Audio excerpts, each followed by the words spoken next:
Hello, good people. Welcome to our YouTube channel. My name is Brenda Simu, and thank you so much for clicking on this video. So today, guys, I'm going to cook beans.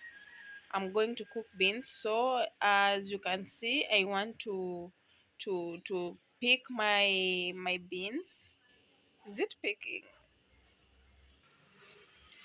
Nataka kuokota maharagwe yetu ili nikaweze kutoa uchafu, alafu nichemshe.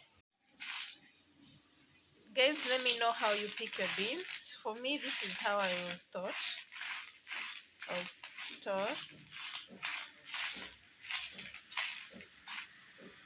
But maharagwe yenyewe si machafu. This is from Busia, Uganda. Yamekauka kweli kweli. So naenda kuyaosha maharagwe yangu mara mbili. After washing, I'm going to soak it for a while. You can soak it, you can just go on and boil it direct. But for me, it's too early to cook it. So I'm going to soak it, wash it twice, and then soak it. And I use the same water that I soaked for cooking. Let's do this. So guys, yeah, I'm soaking my beans over here in this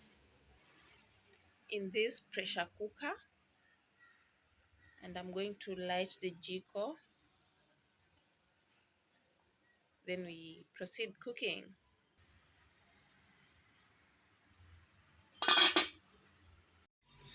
Guys, let me know, how do you light a jiko? For me, I use this. Hii kijiti inawasha jiko vizuri sana. Guys, I went to the house nikasahau nilikuwa nimewasha jiko kwa balcony. So jiko is ready. So I'm going to put maharagwe yetu. Nimeshayaweka kwa jiko, but I've misplaced the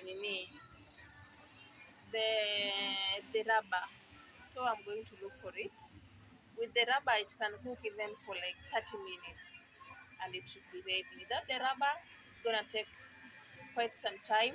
So acha nitie bidii nitafute rubber. So as I was telling you guys, this cousin of mine, Shiko, wherever you are, you can guess.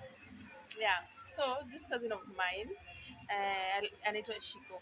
So Shiko hakuwa anapenda kuwasha jiko kabisa. So she used to like ananidanganya na kama 20 bob, 10 bob, like, oh Brenda, nisaidie kuwasha jiko. Alikuwa anakuta ndefu, alafu ni wale mademu wa kujipenda.